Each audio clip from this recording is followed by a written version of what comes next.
네, 2부 이어가겠습니다. 매주 거의 만나는 것 같습니다. 네. 네. 예, 이준석 전 대표 모시고 정치 현안, 너무 현안이 많아서 요새는 이분을 빼고는 뉴스가 안 됩니다. 뉴스 제조기. 네. 예, 이준석 전 대표 모셨습니다. 어서 오십시오. 네, 안녕하세요. 예, 저희가 이 방송 지금 재건축 조합하고 동시 생중계하고 있는데요. 오늘 멤버십 열었다고요? 네, 저희가 재건축조 멤버십을 열어가지고 많이 들어오고 있어요? 저희가 책임 조합원이라고 이제 이름을 지었습니다. 책임 당원이 아니라 책임 조합원. 책임 조합원. 그래서 뭐 정치적 해석이 있을 수도 있겠지만은 네. 저희가 다른 게 아니라 그 예전에 천하용인 전당대회 하면서 느꼈던 게 전달 체계가 없는 게 너무 뼈 아팠어요. 아, 그러니까 저희를 보고 가입한 당원이 10만 명이 넘는데 다 생업에 바쁘시니까 이게 어르신 당원들이야 맨날 이것만 보고 있는 분들도 있지만은 네. 안 그런 경우에는 어떻게 알림을 보내고 우리가 그런 하다못해 전당대회 나왔으면 당원들한테 알리기라도 해야 되는데 네, 네, 네. 그래서 이제 멤버십 제도를 통해 가지고 아, 멤버십 안에 들어 있는 분들한테만 따로 공지를 한다든지 네, 네, 이런 네. 거 하려고 하는데 네. 벌써 한 1,000명 가까이 하셨더라고요. 에? 와. 저희가 이게 원래 돈을 받으려고 하는 게 아니기 때문에 네, 유튜브에 네. 최저 가격이 990원이더라고요. 일종의 이게 조직화네요.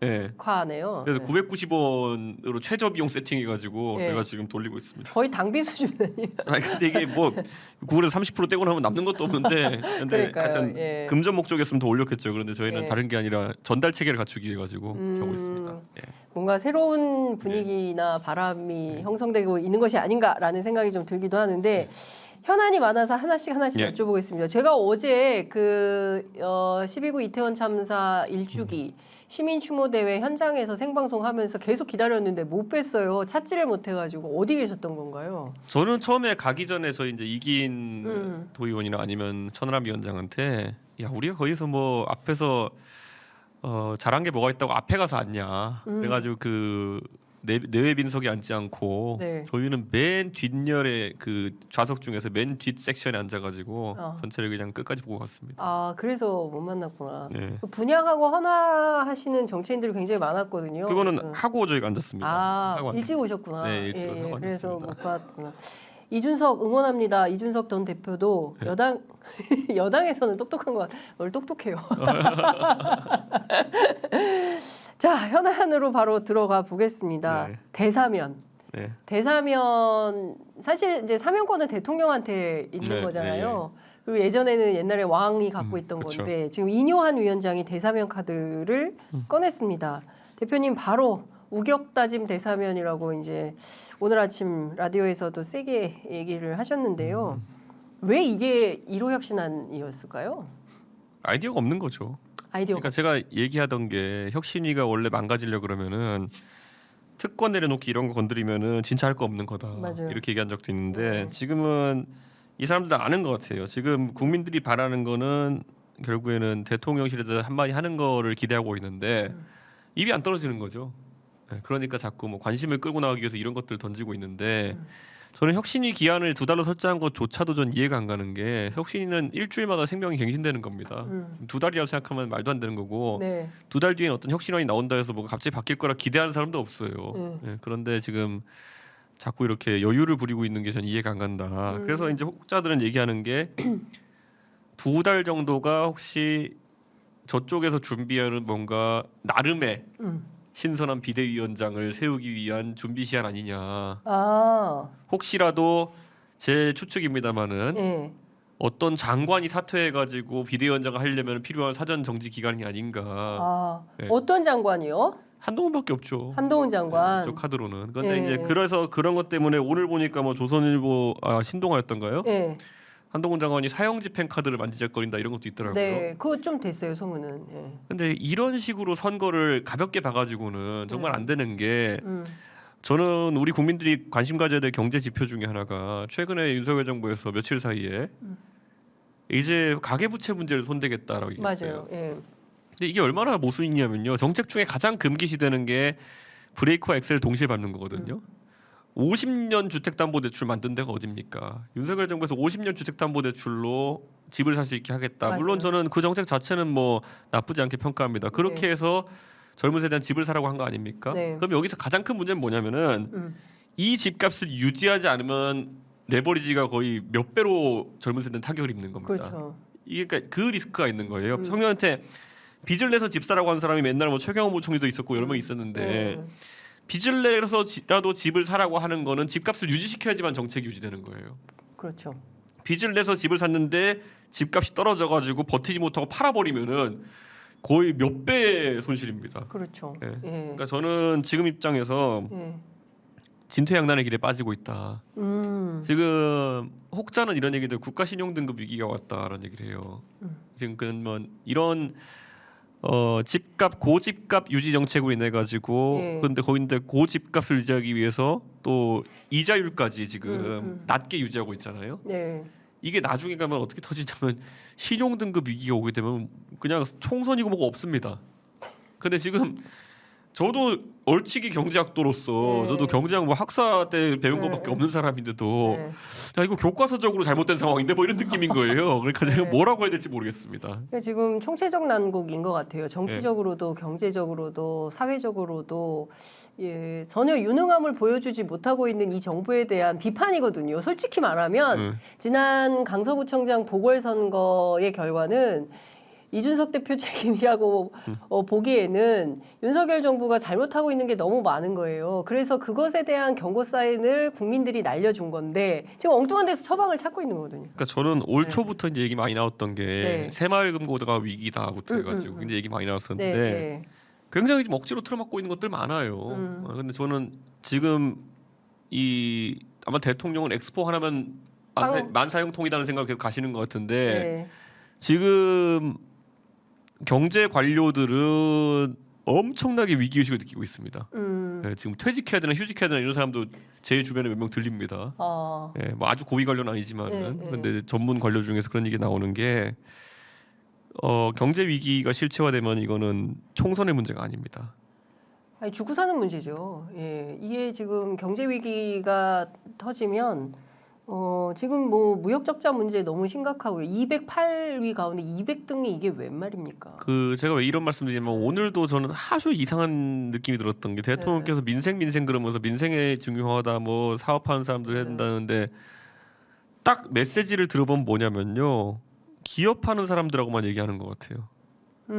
네, 지금 대통령 입에서 보면 뭐 고임금과 무슨 뭐 이런 것 때문에 뭐 힘들다는 식으로 이제 얘기가 나오는데 고물가 저임금은 가계의 직격입니다.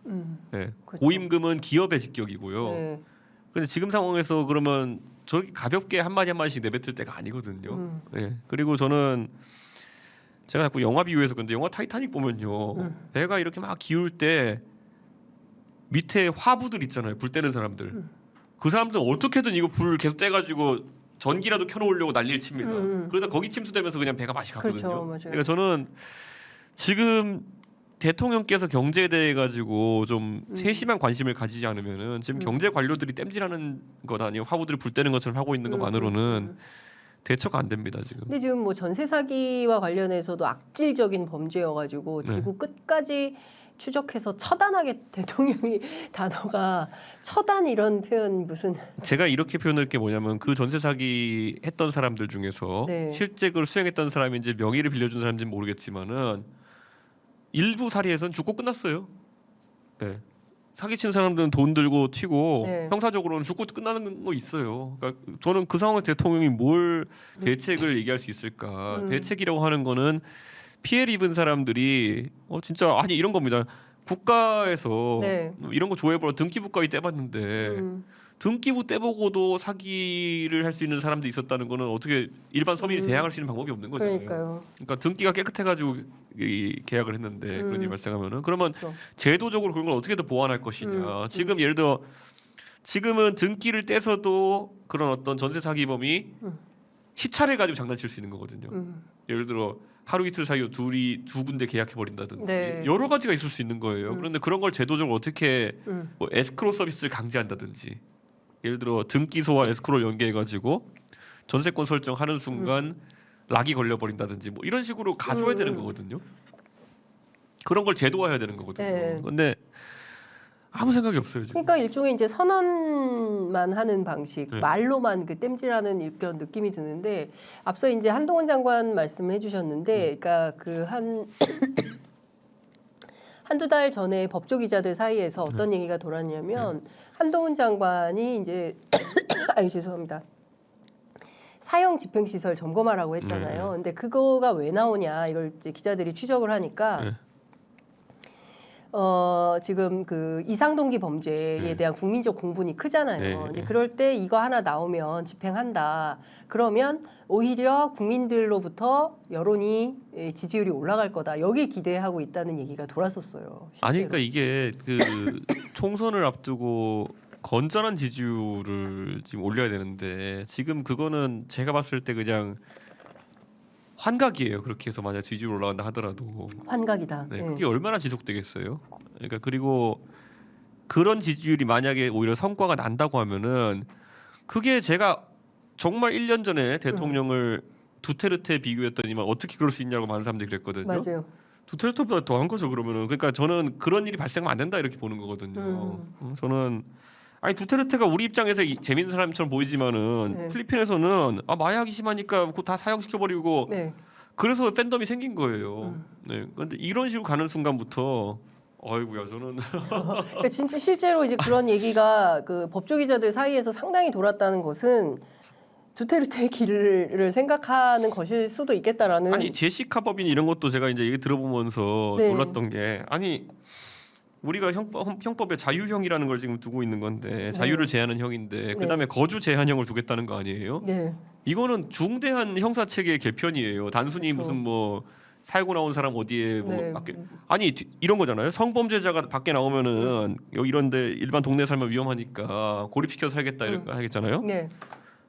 그 성범죄가 그렇다 치면 그건 사기꾼은 안 위험합니까? 제 생각에 재범 확률이 제일 높은 게 사기꾼인데. 맞아요. 네, 사기꾼은 그럼 재범 확률이 없으니까 사기꾼도 격리시키고 그러면은 어떻게 하겠다는 거죠? 그럼 사기꾼이 격리돼가지고 생계를 유지할 수 없으면 뭐 지원금 줄 건가요? 어떻게 할 건지 모르겠어요. 절도도 재범률이 높아요. 그럼 그것도 격리할 거냐 이런 것도. 근데 제가 정치적으로 그러니까 이런 게 뭐냐면 기본적으로 사람 바뀌지 않는다. 그러니까 한 번 나쁜 놈은 끝까지 나쁜 놈이다 이런 거잖아요. 이 논리 그대로 적용하면요 윤석열 대통령은 끝까지 안 변해요. 그러니까 이런 식의 논리를 지금 범죄자한테 적용하는 걸 보면서 무슨 뭐 쾌활하지만 윤석열 대통령이 실정하고 있는 건 끝까지 안 변한다는 얘기예요. 그런데 제가 여쭤보고 싶은 것은 아까 이제 한동훈 장관 말씀하셨잖아요. 이제 일종의 한동훈 비대위. 만약에 한동훈 비대위가 김기현 대표 지도부가 날아가고 한동훈 비대위가 대안이 될 수 있습니까? 제가 정치에 대해서 이제 약간 그 정치 경험 부족이다 전 이런 얘기 하지 않아요. 왜냐하면 정치 경험이라는 거는 처음부터 잘할 수 있어요. 그건 모르는 겁니다. 천재적 정치인이 있을 수 있어요. 그러니까 그거는 안 긁은 복권이라고 생각하면 되는 거고. 다만 저는 지금 우리 당의 지지층이 어떻게 움직이를 봤을 때 한동훈 장관이 만약에 등판하잖아요. 그러면 언론에서 바로 일주일 내로 한동훈 장관의 어르신들 지지를 박살낼 수 있습니다. 자, 첫 번째 질문 가가지고 부정선거에 대해서 어떻게 생각하십니까? 그럼 어떻게 빠져나가려고 하겠죠. 그러면은 2020년 선거는 부정선거입니까를 물어보면 돼요. 아니죠. 그런데 맞다고 대답하는 순간 정상적인 사람들 지지가 떠날 것이고 부정선거가 아니다라고 하는 순간부터 그러면 이제 할아버지들 난리나겠죠. 그러니까 뭐 이런 게 되게 많아요. 그러니까 지금 그러니까 유승민 이준석은 이런 거에 굴하지 않고 꿋꿋이 살아왔기 때문에 그냥 여기서 그냥 하는 거고 그러니까 이런 거예요. 두 가지 전략이 있어요. 자, 중도층에 조금이라도 소구할 수 있는 사람이 가가지고 중도층에 밉보이지 않은 메시지 계속 해오면은 나중에 그 강경 보수들은 이재명 찍을 거야가 돼요. 그러면은 그래서 뭐 부정선거 아니라고 하면 이재명 찍을 거야 이게 돼요. 근데 반대로 그럼 부정선거 같은 문제에서 우물쭈물하고 약간 이쪽에 사람은 중도층이 외면해요 그냥. 이 사람들한테 이재명 찍을 거야 그럼 이재명 찍을 거야 이렇게 가버려요 여기 중도층은. 그러니까 저는 이게 그럼 한동훈 장관은 백지 상태예요. 지금은 들어가자마자 그 질문 할 수 있습니다. 그 질문 하면은 만약에 거기서 부정선거 아니라 그러면 유승민 이준석이랑 같은 길 가는 거죠 뭐. 그러면 그때는 어떻게 되는 거예요? 그러면 특출 날 것도 없어요 그러면. 그러면 특출날 게 없으면 그러니까 근데 이제 한동훈 비대위가 뜨면 유승민 이준석 한동훈 한 배로 가는 거예요? 가능해요? 글쎄요, 저는 그거는 생각해 본 적도 없지만 불가능하다 보는데요. 불가능하다. 있을 수 없는 일이다. 그러니까 그거예요. 그러니까 딱 들어왔을 때 본인이 그런 정치적인 질문에 답해야 되는 상황이었을 때 네. 어떻게 답했냐에 따라서 어떻게 결과 나올지는 뻔히 보여요. 네. 예. 그러니까 그거를 극복할 수 있느냐죠. 그렇군요.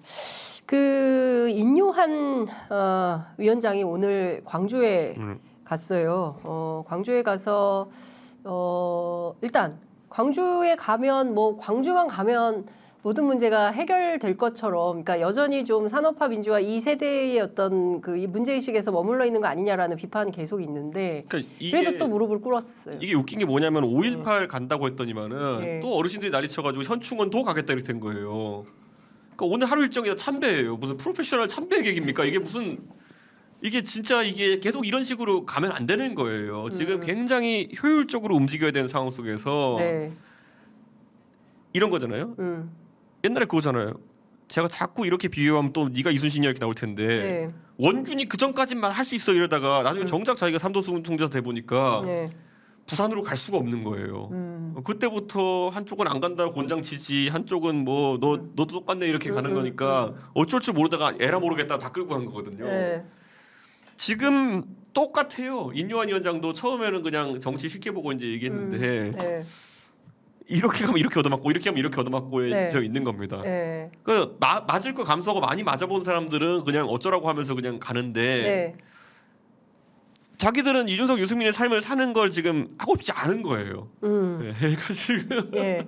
그러니까 그러고 있으면 이제 시간 지나가지고 이제 물러나는 거죠. 그러니까 지금 상황에서 보면 인요한 위원장의 소위 이제 혁신, 그러니까 처음에 뭐 1호 혁신으로 대사면을 꺼내고 그리고 이제 2호 혁신, 3호 혁신안 이제 계속 발표를 한다는 입장이긴 한데 다음은 뭐가 될까요? 나올 수 있는 혁신안이라는 게? 없어. 이제 없어요? 2, 3호 중에 분명히 뭐 특권 네. 내려놓기 이런 게 있을 텐데 그때 끝났다고 보시면 돼요.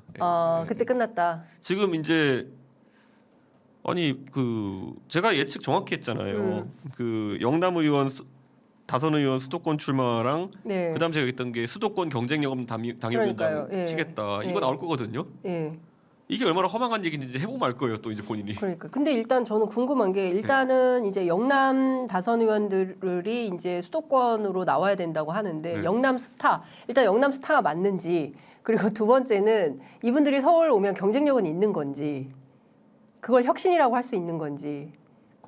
죽고 말지 안 올 걸요. 네? 죽고 말지? 불출마하고 말지 안 올 걸요. 차라리 불출마 선언을 해버리지 서울 와서 선거 안 할 거다. 안 하죠. 예. 예전에 김재원이라는 아주 훌륭한 사례가 있잖아요. 예. 영남 삼선이라고 저렇게 방송하고 다니면서 예. 뭐 아는 것처럼 얘기하는데 예. 수도권 와서 경선도 떨어지잖아요. 예. 그러니까 저는 절대 안 올 거다. 예. 예. 그래서 김기현 대표가 지금 울산 남구에서 울산 북구로 이동하는 전략을 세우려고 한다라는 에? 얘기가 나오고 있습니다. 울산 남구에서 울산 북구. 울산 북구가 이제 조승수 의원 옛날에 예, 했던 예, 곳이라서 예, 예. 진보 정당의 세가 세는 건 맞는데 네.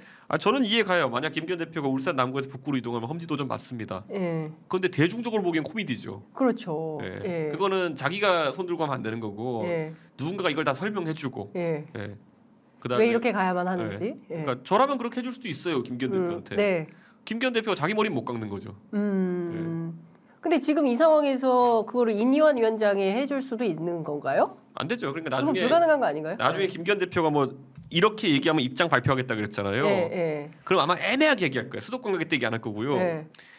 당이 지정하는 곳에 가겠다 아니면 험지로 가겠다 이럴 거예요. 그다음 그게 울산 북구다 이렇게 될 거예요. 예.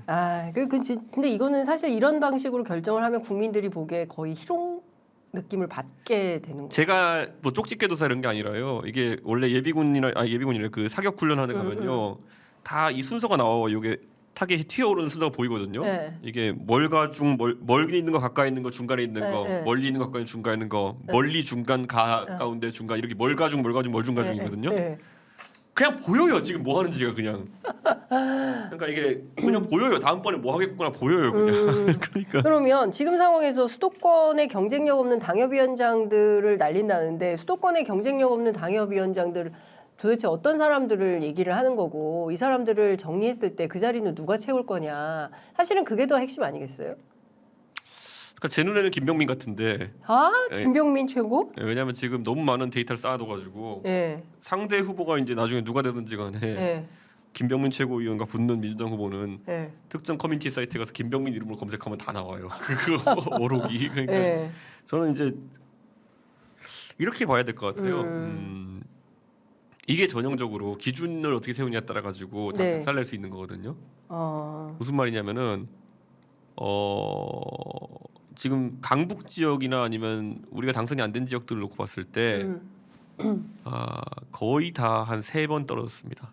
평균. 그러니까 저는 국민의힘 당협위원장 후보들이. 예, 저는 사실 국민의힘을 2번 나간 거고 바른미래당 1번이고 1번은 보궐이었거든요. 네. 그러니까 저는 2번 떨어진 케이스에 속하는 건데 네. 어쨌든 3번이나 친다 하더라도 네. 이 사람들은 오히려 제가 봤을 때 그나마 당에 대한 아니면 정치에 대한 의지가 좀 제대로 된 사람입니다. 네. 근데 제가 말했잖아요. 제가 노원병에 노원병부터 위에서 병을 갑인데 네. 제가 43 밑에서 33, 36, 36이래요 득표율이. 근데 원래 갑이 제일 좋거든요. 예, 대통령 선거 때나 이럴 때 보면. 그러니까 결과가. 개인 득표력이 얼마인지 봐야 되는 건데 이거로 보면은 저들이 의도하는 거와 정반대 결과 나옵니다. 그러니까 개인 득표력이 지금 강북 지역에 제일 좋은 사람들이 누구냐면요. 네. 원래 저보다 잘 나왔던 게 오세훈, 김선동, 네. 지상욱. 네. 요 외에는 전부 다 저보다 낮을 거예요 아마 강북에서. 그러니까 이런 식으로 따져 보면요. 네. 그리고 그 사람들을 우선 살리고 나머지 죽일 사람들은 거의 뭐 이런 말 그렇지만은 윤석열 성향이 강한 사람들, 예, 왕당파들, 예. 아니면은 또 애국 보수하시는 분들 예. 다 날려야 되거든요. 예. 그러니까 뭐로 가도 이상하게 될 거예요 지금 보면. 그럼 자 이게 혁신의 방향이 완전히 좀 이해할 수 없는 수준으로 가는 건데, 근데 그 부인하고 아이 빼고 뭐 다 바꾸겠다고 했는데 사실은 혁신의 대상이 부인하고 아이인 셈인 거잖아요. 그러니까 대통령에 대해서 쓴소리를 하고 당무 개입하지 말라거나 아니면 내년 총선에서 100% 상향식 공천을 하겠다 이런 정도의 선언이 나와야 되고, 아니면 그 지위고하를 막론하고 누가 됐든 당무에 개입하면 영구 퇴출. 그건 제가 얘기하는 거죠. 예, 그거는 이준석 대표가 얘기한 건데. 100% 상향식도 말처럼 쉬운 게 아니에요. 그래요? 100% 상향식 하면요. 네. 국민의힘이 한다는 전직 의원과 올드보이 다 뛰쳐나오거든요. 그렇게 하면 어떻게 되냐면 당장 그럼 이렇게 하는 거죠. 네. 저는 그럴 생각이 별로 없습니다만은 제가 그러면은 열받게 하면은 네. 제가 가서 비만 고양이 중에 제일 인지도 떨어지는 사람이랑 붙어가지고 경선 붙겠다면 어떻게 할까요? 네. 예를 들어 우리가 봤을 때 김재훈 최고위원이 약간 재밌는 사람처럼 돼 있지만 네. 인지도 높거든요. 네. 가서 김재원 의원 같은 사람이 비만 고양이 하나 잡으러 가겠다 그러면은 잡아요. 네. 조원진 의원 같은 사람이 가서 잡을 수 있어요. 예. 입당해가지고 하겠다 예. 그러면. 예. 그러니까 희한한 판이 되는 겁니다. 그러면은. 그러면 하다못해 서울에서 뛰던 사람 중에서요. 네. 서울에서 뭐 그냥 뭐 영남 출신이다 그런 사람 가가지고 비만 네. 고양이 붙으면 이겨요. 그럼 수도권이 싹 비어요. 아무도 수도권 안 나오려고 그러죠. 100% 상향식인데 왜 거기서 고생합니까? 내 실력 보다 쭉 올라가지. 네. 그러니까 지금 이게 왜 이런 판이 벌쳐졌냐면요. 네. 좀 영남 의원들이 네. 너무 자기 잘난 줄 알고 지금까지 이 판을 이상하게 만들어둔 거예요. 그러니까 수도권에 뛰는 사람들이 어느 네. 정도 뛸 정도의 기분이나 아니면 분위기를 만들어줘야 되는데 네. 자기들이 대단한 능력을 가진 줄 알고 착각해가지고 네. 수도권에 사람 짓밟으려고 그러고 속된 말 싸가지 없게 얘기하고 이래가지고 열받게 만들었어요. 네, 저 포함해가지고 열받는 건 뭐냐면은 아니 니네를 위해서 왜 우리가 또 뛰어줘야 돼 이런 거. 네.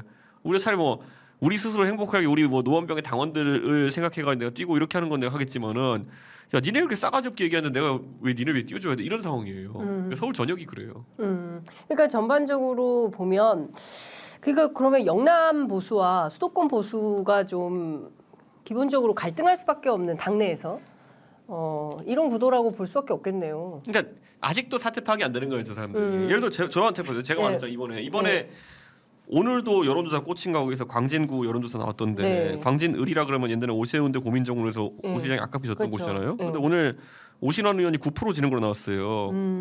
노원병도 지금 돌리면 10% 이상 차이 날 걸요? 거긴 더 어려우니까 노원병은. 근데 이렇게 볼게요. 네. 근데 거기서 적극 투표층을 보니까 오신환대 네. 고민장 해가지고 20% 차이 나더라고요. 적극 투표층에서. 네, 그러니까 이게 그 강서 보궐선거에서 제가 얘기했지만은 네. 관외 사전 투표가 없는 선거였기 때문에 17이었지 원래 관내 사전 투표까지 있었으면 이번 한 25 차이 나는 선거거든요. 강서구. 네. 네. 그러니까 실제로 지금 서울에서 한 20% 격차 나고 있다 보면 돼요 여기저기에. 그럼 아까 제가 말했잖아요. 지금 상황에서 서울에서 나가고 싶은 사람들 입장에서는 네. 우선 선당우사 이런 거는 잘 귀에 안 들려요. 왜냐하면은 수도권에 낙선하면 어떻게 대우하는지는 많이 겪어봤어요. 이제. 예. 지금 보면 막 무슨 저한테 3번 떨어졌다고 막 놀리고 이런 사람 있잖아요. 그러니까 이걸 해줄 이유는 없잖아요. 예, 그러면은 뒤집어 말해가지고 그렇다고 이 당 지금 동네 가서 인사해 보면은 네. 뭐 당을 좋아하는 것도 아니고. 근데 저는 지역과 약속을 지키고 싶어. 그러면 최소 선택이 무소속이죠. 무소속. 차라리 나가도 그렇게 나가고 네. 그렇게 하는 거지. 네. 뭐 영남에 있는 누군가를 위해 가지고 네. 나가가지고 돈 쓰고 시간 쓰고 동동네에서 손가락질 받아가면서 선거 네. 뛰어줄 사람이 없어요. 네. 오히려 그러면 남는 사람 어떤 사람이냐면은 여기서 뛰어주면 나중에 공기업 감사나 주겠지. 그러니까 낙선이 목적인 사람들이 우리가 뛰게 되는 거예요. 그러니까 이 사이클을 끊지 않으면은 네. 백약이 무효합니다. 자, 그런데 이 백약이 무효한 가운데 어찌됐든 이제 그 이뇨한 위원장의 미션이 2가지라고 하셨잖아요. 그 하나는 그 영남 중진 험지 출마, 또 하나는 이제 수도권 당협위원장 정리하는 이런 네. 건데 이 미션을 만약에 성공리에 수행한다고 하면 비잖아요, 자기들이. 네, 네, 이 빈자리는 누가 어떻게 채우게 될 거라고 전망하세요? 영남은 이제 이렇게 되는 거죠. 영남을 예를 들어 빈자리 만들면은 네. 가장 큰 문제 뭐냐면은 그 아무리 비만 고양이라 하더라도 잘라내면요. 네. 그 용산의 무슨 이름도 모르는 행정관보단 셉니다. 그렇겠죠. 그 영남 전역에서 무소속판이 펼쳐집니다. 그러니까 이게 지금 그러면 당에서 예컨대 공천을 못 받는 분들이 서울이나 수도권으로 올라오는 게 아니라 거기서 그냥 무소속으로 출마해 버린다는 거죠? 제가 실제로 어떤 영남 중진 의원에게 들은 이야기입니다. 직접. 예. 예. 뭐 요즘 어때요 그랬더니만은 네. 무소속 준비 시작했지 뭐 이러고 에? 네, 다 그래요. 예. 그러면은 영남 지역 전체가 국민의힘 대 무소속 간의 대결이 되고 여기서 누가 살아오느냐? 기존의 영남 보수가 살아올 거다. 비만 고양이? 비만 고양이들은 약간 경쟁에 떨어질 수 있겠지만 적어도 3, 4선 한 중진들 중에서 네. 개인 경쟁에 있는 분들이 있거든요. 네. 그런 분들은 다 살아서 오히려 돌아올 유리하겠죠. 가능성이 아니면 민주당의 어부지로 될 수도 있고요. 민주당이. 예. 예. 제가 이거 단 하나 말씀드리면 네, 제가 네. 어제 가가지고 그 MBC 정치인사에서 이런 얘기를 했어요. 지난주에. 우리는 이재명을 믿어요. 이재명은 이런 거 선택할 수 있는 사람이 아니라는 걸 알지만은 제가 이재명의 위치에 있었으면요. 네. 본인이 TK 출마 선언할 거예요. 근데 이거는 이기러 가는 게 아니에요. 네. 난 TK의 대표로서 험지에 뛰어들겠습니다라고 이재명이 선언해 버려요. 그러면은 이재명이 되고 안 되고 관계없이 네. 어떤 라인업을 세울 수 있냐면요. 이 의원들은 제가 이름 거론하면 지금 발작하겠지만은 네. 강선우, 이재정, 네. 그다음에 권칠승 예. 그리고 뭐 제야 인사 중에 보면 뭐 그리고 김부겸, 예. 홍일학 예. 그리고 여기다가 더해서 표창원, 예. 이철희 예. 여기 다 TK 출신입니다. 맞아요. 예. 우리가 한 번쯤은 이름 들어보면 비만 고양이들은 이름 모르지만 이 사람들은 알아요. 맞아요. 대구가 지역구 12개거든요. 경북은 안 됩니다. 경북은 가면은 군단위 지역이기 때문에 네. 단기간 승부가 어려워요. 네. 근데 만약에 이렇게 한 7, 8명 정도가 대구 바닥에 풀려버리잖아요. 당세는 국민의힘이 높지만은 대구 시민들이 봤을 때 비만 고양이보다는 이 사람들이 훨씬 더 나은 거예요. 개인적으로는 이름도 들어봤고 뭔가 인지도 높고 이런 사람이 될 겁니다. 그러면은 이 중에서 3년만 되어도 엄청난 거죠. 아니 그 자체로 엄청나지만 네. 그런 분위기가 되면요. 예. 전국 선거운동 분위기 자체 망가집니다. 제가 항상 하는 이론이 있잖아요. 네. 우리가 선거에서 어디를 전장으로 삼냐에 따라 가지고 의석수가 굉장히 달라진다. 지난 대선 때 지선 때는 의도적으로 광주, 전남이 저희의 핵심 공약지였던 것이 네. 여기에서 우리가 일전일퇴를 벌이는 모습이 계속 나와야 그래야 부산 기사가 안 납니다. 네. 예전에는 그래서 예전에 문재인 정부 시절에는요. 네. 맨날 부산에서 무슨 가덕도 신공항을 하느니 맞아요. 마느니 이런 걸 하니까 네. 그리고 확 질러버려요 민주당은. TK와 PK 갈라쳐서 확 지르면 되니까. 그럼 PK 확 질러가지고 진짜 통 크게 뭘 자꾸 준다 그래요. 그러면 선거가 힘든 겁니다. 전장이 전라도냐, 부산이냐, 대구냐에 따라 가지고 완전히 다른 건데 이재명 대표가 이 정도의 머리가 돌아가면은 TK를 전장 삼는 순간 네. 완전 난장판입니다. 지금 TK에 무슨 뭐 용산 행정관이 꽂을 수 없거니와 그런 비만 고양이를 줄 수도 없거니와 뭐 그렇다고 뭐 중진을 줄 수도 없거니와 이상한 상황이 돼 버려요. 네. 그러니까 지금 상황에서 민주당이 이런 수를 쓸지는 현재로서는 알 수 없지만 그거는 이재명에 대한 저는 굳은 신뢰가 있습니다. 이재명 대표에 대한 이재명 신뢰가 대표는 항상 모험적인 것과 안정적인 것이 있을 때 안정적인 것만 또는 보신적인 것만 선택했던 사람이기 때문에 예. 저는 굳은 신뢰가 있기 때문에 이렇게 대놓고 말하는 겁니다. 이재명 대표가 이런 선택을 할 리가 없다. 네, 원래 없습니다. 예.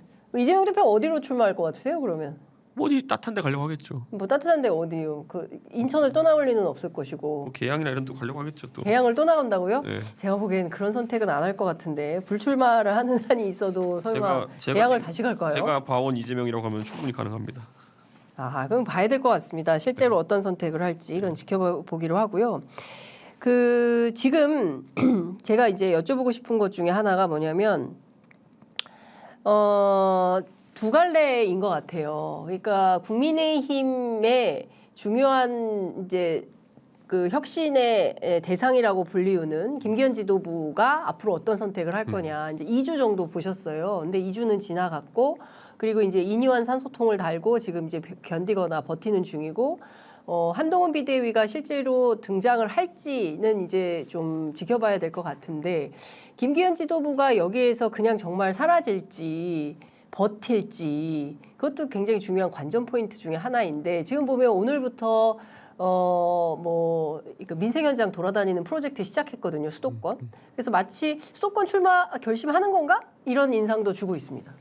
조금 좀 할 데가 없어요. 김기현 대표가요? 네, 할 데가 네. 없고 지금 네. 민주당에 놀고 있는 가용자원이 많기 때문에 김기현 대표가 어디 출마한다 그러면은 분명히 그거 잡겠다고 센 사람 하나 나와가지고 황교안 대표가 그때 20% 이상 차이 나면 졌거든요. 맞아요. 그 꼴 날 겁니다. 그러니까 그거는 본인이 그런데 마음이 몰두돼 있으면은 선거 지휘도 할 수 없고요. 그거는 네. 어차피 의미 없는 거고. 예.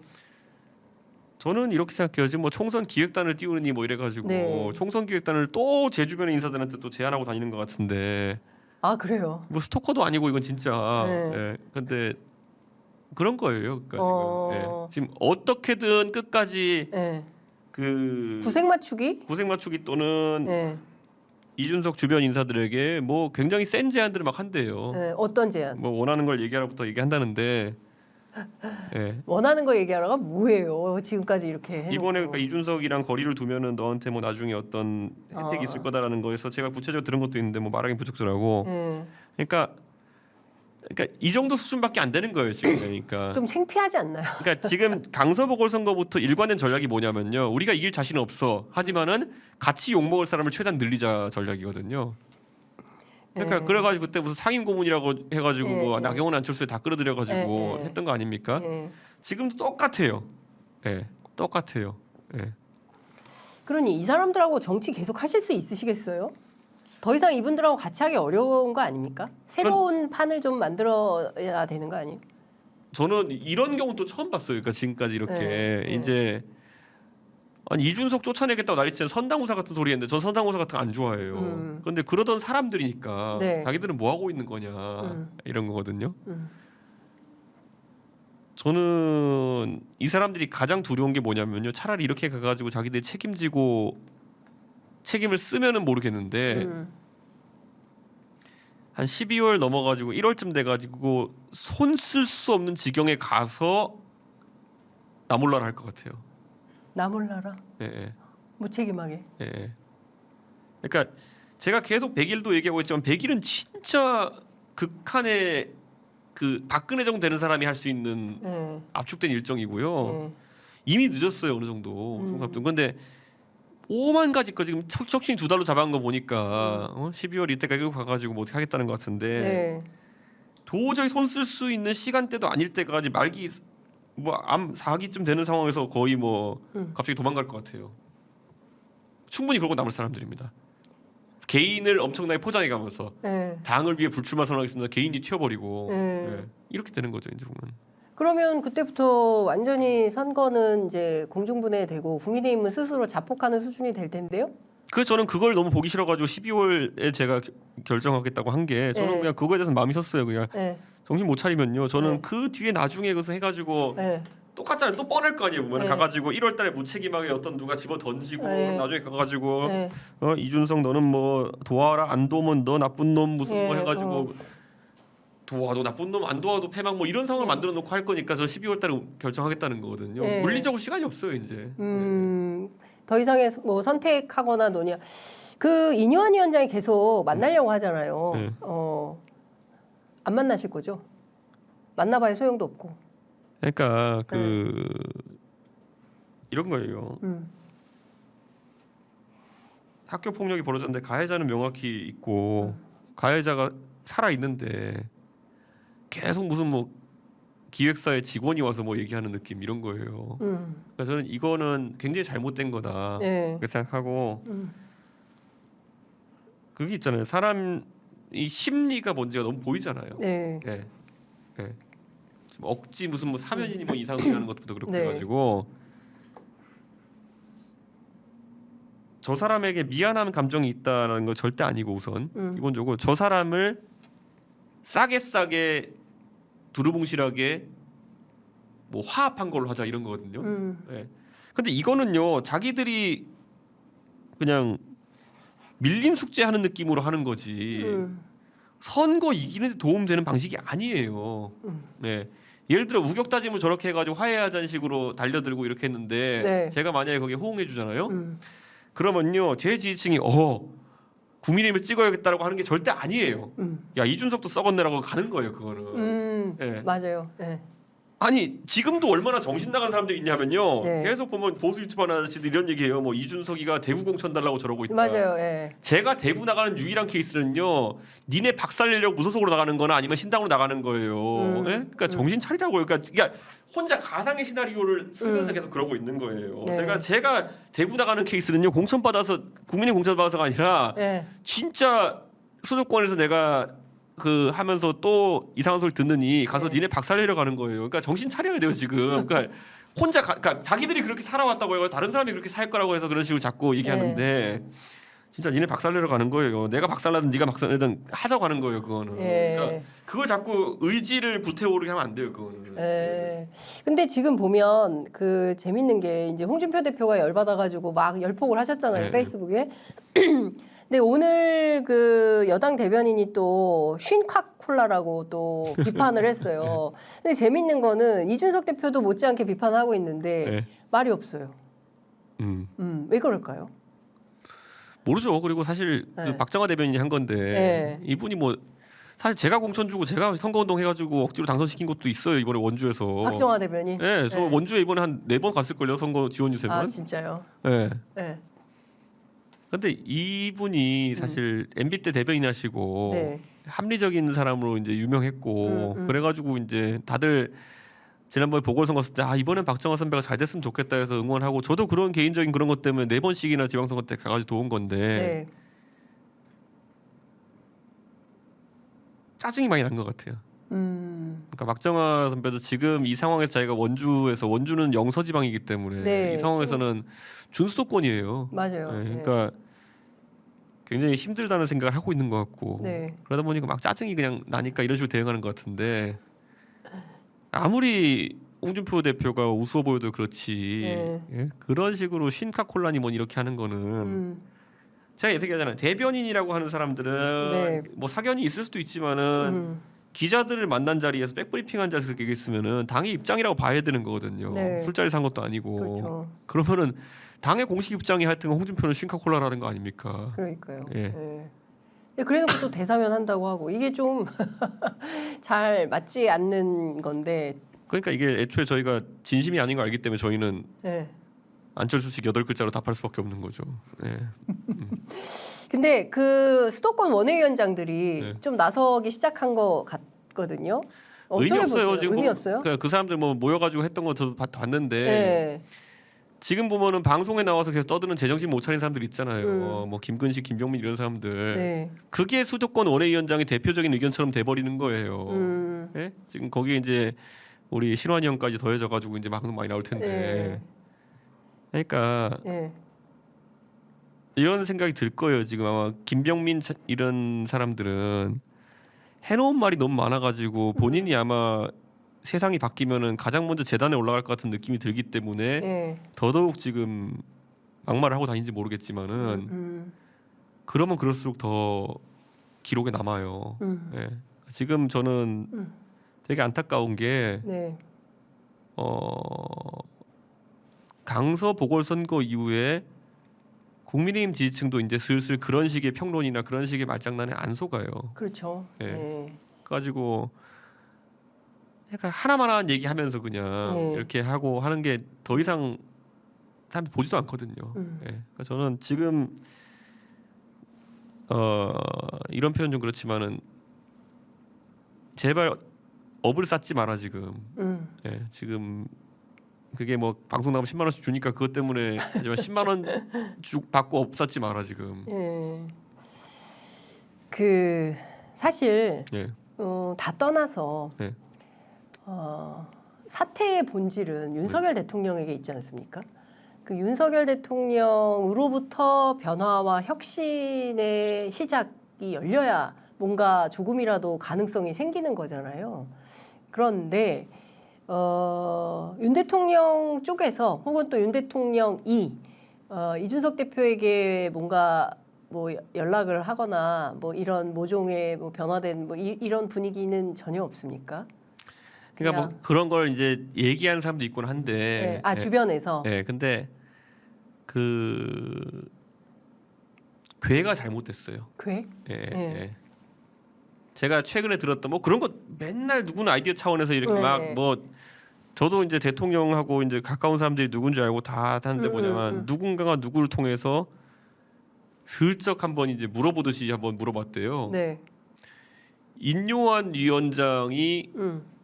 당을 대신해서 대국민 사과 성명을 발표하면 이준석이 거기에 대해서 긍정 반응을 보일 것이냐. 전 듣자마자 안철수 8글자. 예. 네. 그러니까 이게 네. 진짜 정신 못 차리고 있어요. 그러니까 인요한 위원장이 최근에 그게 검토됐대요. 인요한 네. 위원장이 네. 당을 대신해서 네. 그런 사과 의사를 밝히면 어떻겠냐라는 거를 저희 쪽에 물어본 적이 있어요, 사실상. 이렇게 하면은 좀 받아줄 수 있겠니? 이런 거예요? 그래서 듣자마자 너무 어이없어가지고 너무- 진짜 안철수 8글자로 답했어요, 진짜. 진짜 너무 황당해가지고. 근데 왜 저는 좀 이런 거죠. 그러니까 그냥 시민 추모대에 와서 네. 대통령이 자리하고 미안하다고 사과하고 정말 잘못했다. 그 순간 국가는 없었고 정부가 대처 제대로 못해서 그야말로 인재를 만들었다. 그러나 다시는 이런 일이 없겠다. 라고 얘기하면 됐는데 그냥 따로 별도로 또 막 자기들끼리 뭐 내각 뭐 비서관들 뭐 다 대동해가지고 별도의 또 추모 예배를 하잖아요. 그리고 이제 마치 뭔가 얘는 다 갖춘 것처럼 포장을 한단 말이에요. 근데 이제 국민들이 그런 거 안 속거든요. 어제 유가족을 보면 제가 놀랐던 게 뭐냐면요. 유가족 중에 네. 한 분이 그 얘기하더라고요. 유가족들은 저한테 물어본 거예요. 그 교회가 왜 우리를 추모한지 모르겠다고 얘기하더라고요. 예. 그 교회가 윤석열 대통령이 초등학교 중학교 때 다녔던 교회라고. 그러니까 그 교회가 뭐 대통령과 인연인 건 알겠는데 그 교회가 왜 대표적인 추모 행사처럼 돼버린 거냐. 그러니까 이상하잖아요. 그러니까 그렇죠. 그 유가족들 뭐 4대 종단에서 돕고 이렇게 하지만은 네. 그러면 그 격에 맞게 예를 들어 명동성당에서 뭘 주최한다든지 이렇게 그렇죠. 하면은 모르겠는데 그 교회와 유가족들이 소통해 온 것도 아니고 네.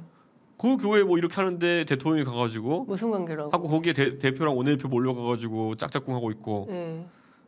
그러니까 그런데 마침 저도 그래도 그게 어제 듣고 되게 이상했는데 네. 오늘 누가 올렸더라고요 페이스북에다가. 예. 그 교회의 예배가 사실 그게 잡힌 적이 없었다. 잡힌 적이 없었다. 그때가 사실은 원래 네. 연말 결산하고 당회 같은 거 하는 시간이었는데 네. 갑자기 생겨서 네. 교인들 놀랐다 이렇게 얘기하더라고요. 네. 저는 진짜 그 기획하는 사람도 진짜 한심한 게 네. 그럴 바에 안 가는 게 나아요. 예. 참 꼭 갔어야 되지만 그럴 바엔 안 가는 게 나아요. 그렇게 급조할 거면은. 근데 이제 매번 이런 식이라는 거죠. 앞서 이제 말씀해주신 대로 인요한 위원장이 당을 대표해서 대국민 사과를 하면 어떻겠냐. 네. 뭐 이런 거. 그 다음에 아무 상관도 없는 교회 가가지고 일단 이런 형식은 갖춰놓고 했다라고 스스로 위무를 하고 이런 방식의 정치가 너무 오랫동안 지속되고 있다. 그러니까 저한테 전달해준 그분도 네. 그냥 웃겨서 전달한 거거든요. 그러니까 사실 웃겨서 진정성이 있는 게 아니고. 저한테 웃겨서 이제 전달한 거니까. 근데 그러니까 그분도 정치를 잘하는 분이다 보니까 네, 좀 웃겨서 저한테 전달한 건데. 네. 근데 저도 웃겨서 제가 8글자로 여덟 글자로 답변을 하는 그런데. 그런 상황이에요. 근데 이걸 가지고 통합이라고 우긴단 말이죠. 통합의 발걸음을 시작했고 뭐 이준석 대표도 끌어안고 뭐 유승민 대표. 아니, 저는 그러니까 정작 인요한 위원장은 이런 걸 알고 있을까 하는 의문이 들어요. 나한테 이런 걸 시킬 수도 있다라는 생각을 하고 있었을까? 예. 근데 이뇨한 위원장도 사실은 누군가의 좀 지시를 받고 움직이는 거 아니겠어요? 근데 슬슬 짜증 나는 게 보여요. 이뇨한 위원장이 네, 지금- 본인한테 자꾸 들어오는 미션이. 왜냐면 아까 제가 얘기했잖아요. 그 뭐 물론 5.18 묘지 가는 게 좋고 네. 현충원 가는 게 좋지만은 오늘 원래 5.18 가가지고 호남행보처럼 하려고 하는 그렇죠. 거였는데 갑자기 그걸 또 어르신들이 뭐라 한다 그래가지고 현충원 끼워넣어가지고 예. 하루 종일 묘지 참배단 같이 돼버린 거잖아. 이제 보면은 이게 자기도 짜증 날 거예요. 보면은 예, 와가지고 예. 혁신위원장 하랬더니만은 예. 하루 종일 묘지 참배단 그지. 아니 정권을 준다고 해놓고 정권이 없는 거잖아요. 이게요. 그리고 예, 당이 막 개입해가지고. 이게 제가 이런 마음 그렇지만은 예. 현충원이든 아니면 그래도 5.18이든 가잖아요. 그러면 네. 은근히 절차도 많고 이래가 피곤해요. 하루 종일 가면은 예? 예를 갖춰야 되고 네. 또 엄숙하게 해야 되고 하니까. 네, 네. 근데 이게 내 뭐하는 짓인지 하는 생각이 들 거예요. 그러니까 어떤 분이 댓글로 카드 돌려막기 하는 것도 아니고. 아니, 근데 나 참, 이게 원래 당에서 이제 보통 보면은 주요 인사들 일정표를 이렇게 보내주거든요. 오늘 네. 뭐 대표는 6시에 뭐라고 7시에 뭐하고 이렇게 쫙 보내거든요. 네, 그렇죠. 혁신이 거는 아무리 이제 기자들이 정리한 일정을 봐도 예. 이게 뭐 하는 거지라는 생각이 들어요.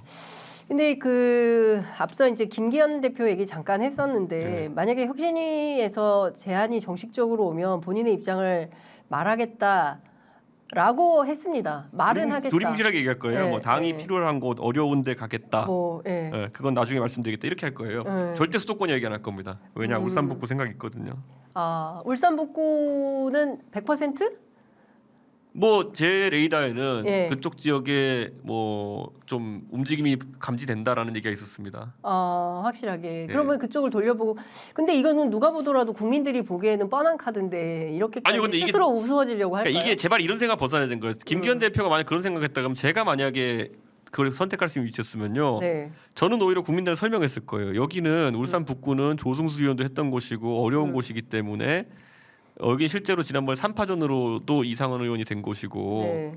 되게 어려운 곳이다. 그러니까 김기현 대표의 그런 선택은 굉장히 좋은 선택이다고 제가 얘기했을 거예요. 근데 그걸 제가 얘기해 주면은 말이 되는데 네. 그렇죠. 나중에 훅 가면은 이상하게 된다니까요. 예, 울산에도 험지가 있다. 뭐 이런 식으로 그냥 희화화될 가능성이 높다니까요. 그러니까 저는 뭐 그런 생각 자체는 전 나쁘지 않고 김기현 대표가 울산 북구 만약 나간다면 저는 굉장히 그 결단을 내린 거다. 저는 그 자체는 높게 삽니다.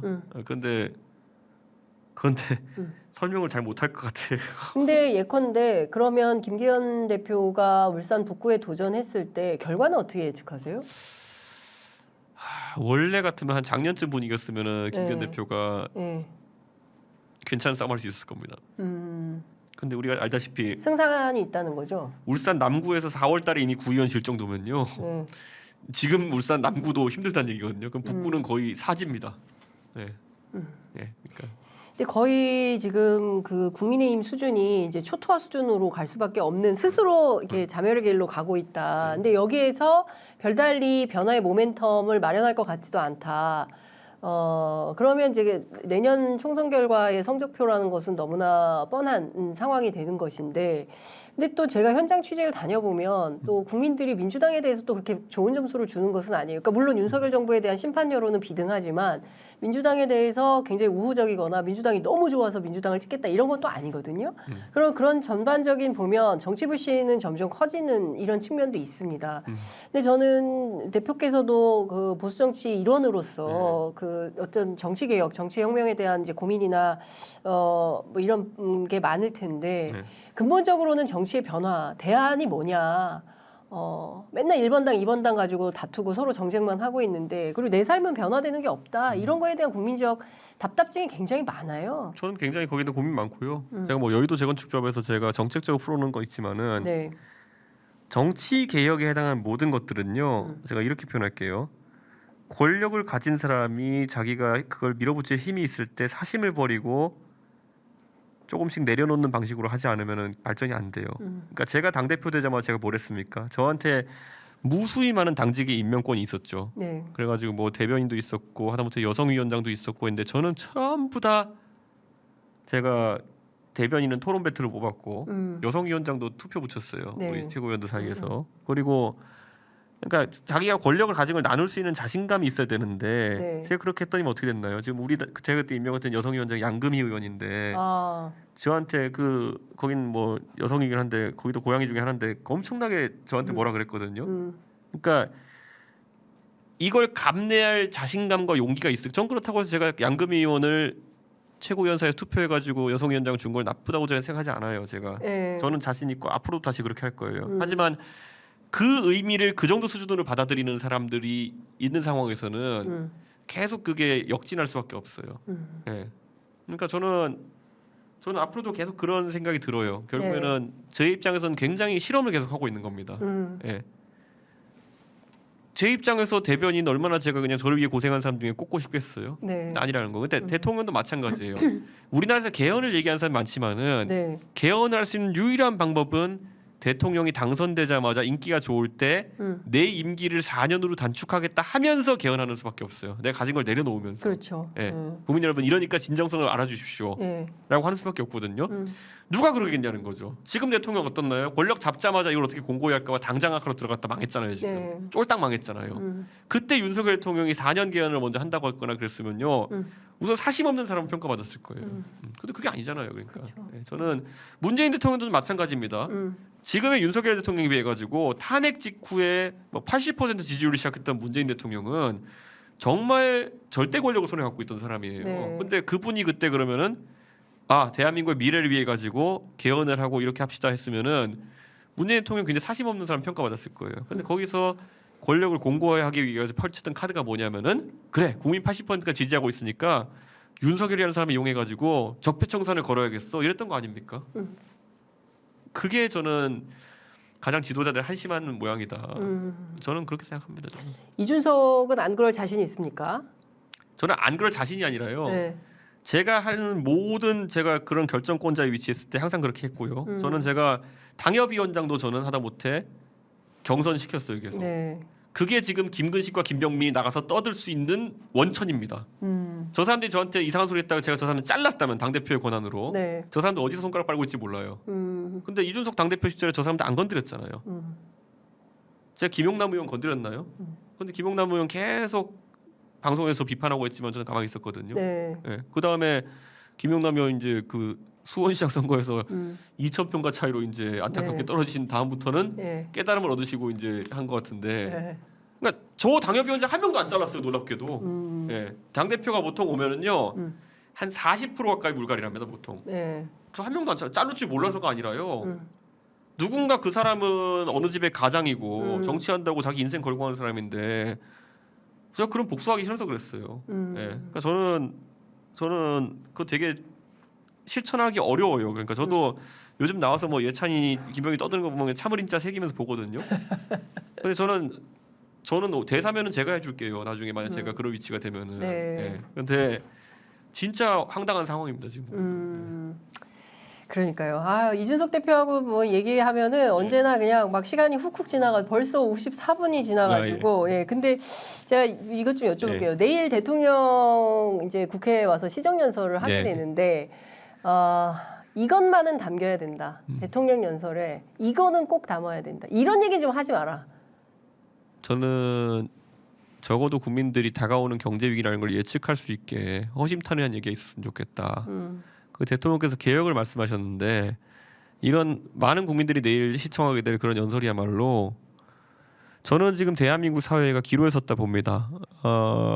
지금 우리가 물론 법인세를 깎고 이러면서 세수가 부족해진 것도 맞지만은 그렇다고 세수를 급격히 늘리는 것도 불가능합니다. 지금 상황에서 부동산세를 급격히 늘리거나 아니면은 법인세 늘린다 하더라도 경제가 활성되지 않습니다.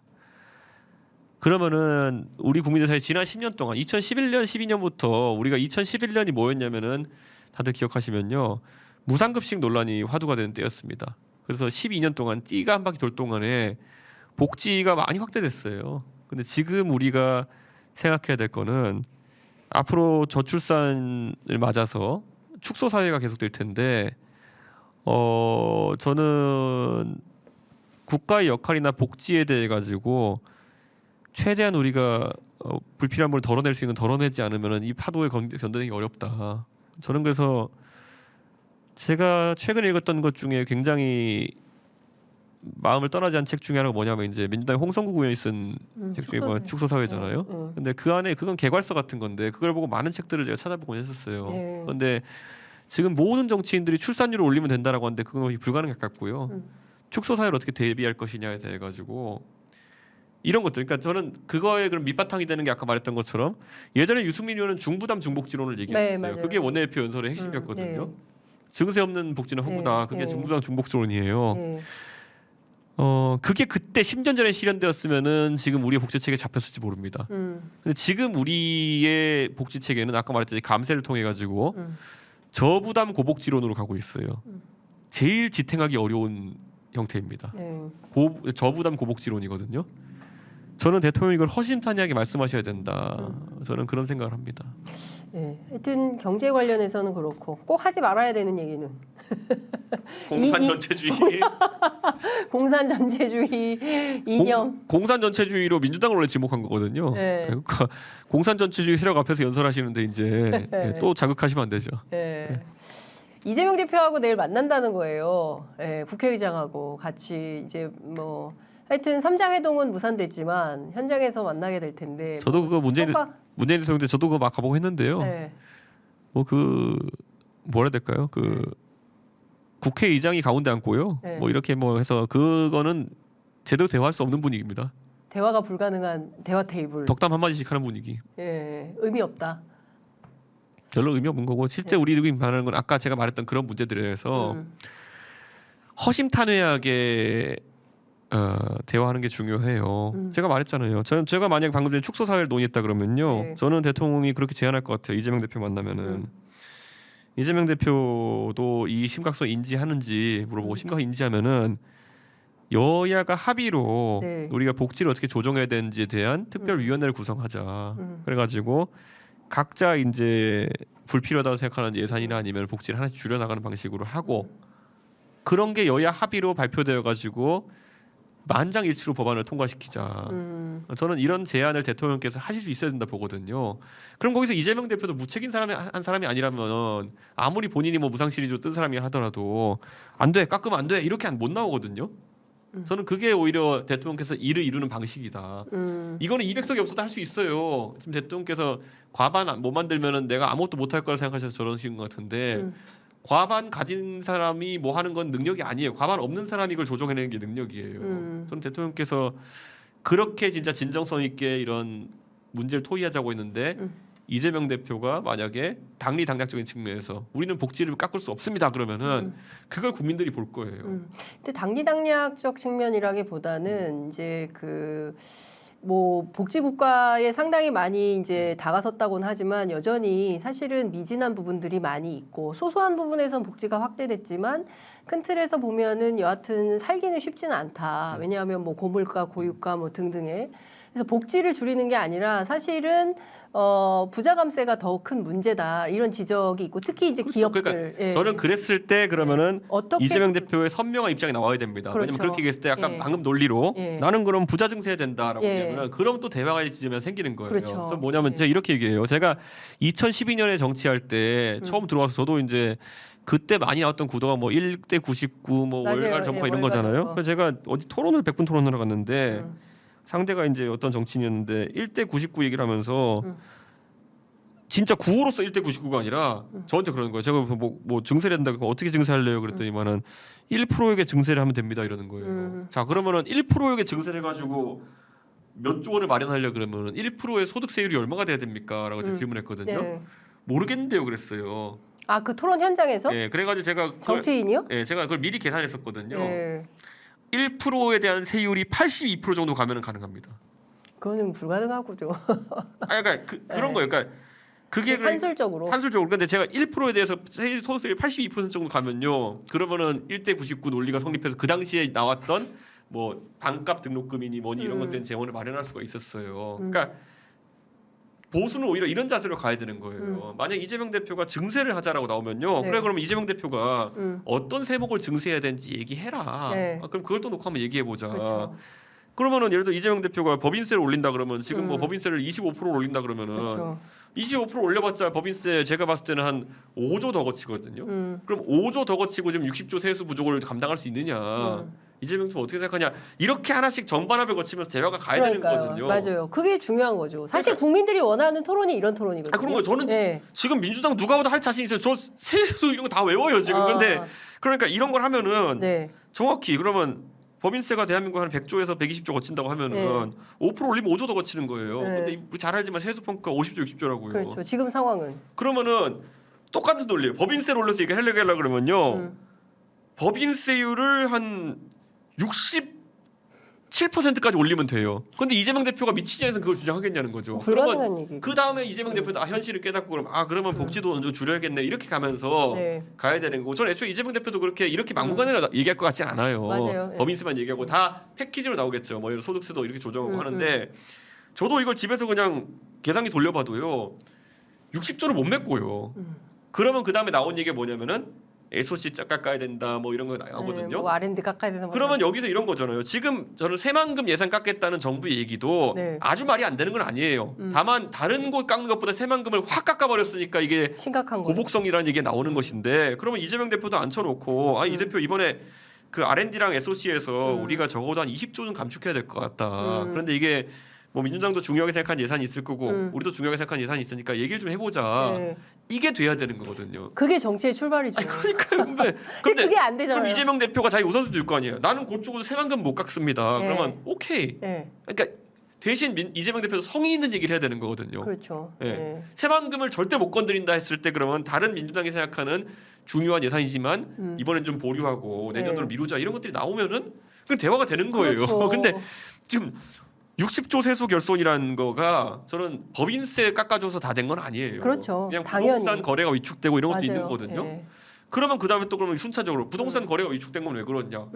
거래 절벽이 와서 그렇다. 그러면 네. 여기서 세금을 더 줄여줘야 되는 거냐? 이러면 이런 게 지금 정치권에서 매일 활발하게 논의되고 있어야 돼요. 그게 사실은 논의의 중심이어야 되는 겁니다. 그렇죠. 공산 전체주의가 아니라 이념 전쟁, 홍범도 장군 철거 뭐 이게 아니라 사실은 이런 얘기를 해야 되거든요. 저는 대통령이 공산 전체주의 싸움 걸 게 아니라 만약 네. 가가지고 네. 민주당은 이걸 논의하자 축소 사회에 대한 고민. 네. 그러니까 연금 개혁 같은 것도요. 이렇게 네. 뜬금없이 나올 게 아니에요. 네. 제가 봤을 때는 그냥 그런 거를 민주당 안과 우리 안을 갖고 계속 국민단 제시하면서 조정해 나가자. 그렇죠. 그리고 국민들은 선택을 하는 겁니다. 어떤 안이 더 합리적인가. 아니 그렇게 선택할 수 있게 해줘야 그게 정치죠. 아니, 이게 뭐 맨날 이재명 대표가 아무리 좀 그 과격하신 면 있다 하더라도 법인세 67% 같은 얘기 하겠냐고요. 그런 얘기 안 내가 하죠. 예, 뭐 기업들도 민주당 지지하는 분들이 많아요. 그렇기 때문에 그렇게까지는 안 할 거고, 그러니까 상식적이고 합리적인 수준에서의 담론에 대한 내용을 걸고 각자 입장이 있어요. 보수는 보수의 입장이 있고 진보는 진보의 입장이 있고 두 개의 입장이 나와서 서로 토론하는 것을 보고 국민들이 합리적 선택을 할 수 있도록 정치의 장이 열리는 게 그게 선진국다운 태도입니다. 그러니까 이게 저는 법인세도 그렇고 굉장히 중요한 게요. 작년에 국세청 세수가 384조였거든요. 네. 근데 저는 지금 계속 이제 관세도 그렇고 다른 세폭이 계속 줄고 있어요. 예. 법인세가 지금 103조 원이었거든요. 네. 작년에? 작년에 법인세 103조 원, 소득세 128조 원, 부가세 81.6%예요. 그럼 여기서 이제 우리가 이거를 국민들이 지금 이건 우리 몰라도 이런 게 아니라 누가 여기서 갑자기 법인세 올리면 해결된다 그러면은 네. 좀 그렇게 얘기는 안 하죠 요새. 누가 그렇게 얘기하겠어요? 그러니까 이게 아까 얘기했잖아요. 우리가 지금 부족한 세수가 60조, 네. 법인세 103조, 소득세 128조 네. 이렇게 있다는 건데 저는 지금 그러니까 각이 안 나와요. 법인세를 60조를 60% 그러니까 저는 그러니까 이런 얘기하고 싶은 게 그 부가세도 그렇고 김종인 위원장은 철저하게 부가세파예요. 부가세를 12% 정도까지 올려야지만 지금 상황이 해소된다고 보는 있거든요. 근데 그거 반대하는 분들이 좀 있어요. 반대 대부분 반대하죠. 법인세 부가세 오른다 그러면은. 그런데 이런 걸 자꾸 외면하고 도외시하고 그러면 여당이 나중에 몰려가지고 지역적인 세목으로 가요. 그래서 담배세 이런 거 건드리는 거거든요. 그러니까요. 네. 그래서 저는 제발 이거는 좀 양당이 진정성 있게 논의했으면 좋겠다. 그러니까요. 국민적 눈높이에 따라 이준석 대표하고 얘기하니까 뭐 재밌게 논의할 게 너무 많다. 아니 100분 토론하고 싶은 욕심이 아니, 막 생기네. 저는 막 이런 것 좀 하고 싶은데 그러니까요. 무슨 되지도 않는 무슨 뭐 쉰카콜라니 이런 거 갖고 얘기해야 되고 제발 좀 진짜 답답합니다. 정말 답답합니다. 좀 건강한 토론이 가능한 그런 정치 문화에서 살고 싶네요. 갑자기 그런 생각이 좀 들었습니다. 아이고, 어머 시간이 이미 우리 5분, 6분이나 지나가고 있어서 오늘 여기서 마무리해야 될 것 같은데 혹시 꼭 해야 되는 얘기 까먹고 못했어요. 이건 꼭 해야 돼요. 하시는 거 있으면 한 다음번에 말씀. 또 하죠. 뭐. 다음 주에 또 할까요? 우리 알겠습니다. 여의도 재건축자가 아직 맞아요. 구독 안 하신 또 편의점 그 멤버들 있으시면은 네. 가입 구독해 주시고요. 네. 멤버십도 생겼습니다. 네. 그 원래 제가 하려고 했던 준비했던 멘트인데 이 대표께서 하셨기 때문에 하여튼 취재 편의점 재건축 조합 사랑하시고 애청해주시는 시청자 여러분께 너무 감사드리고요. 두 채널 모두 서로 상생할 수 있도록 많은 도움 주시면 감사하겠습니다. 이준석 대표 고생했습니다. 국가를 위한 토론이네요. 준스톤 역시 큰 정치인 이렇게 주셨습니다. 다음 주에 뵐게요. 네, 감사합니다. 고맙습니다. 네.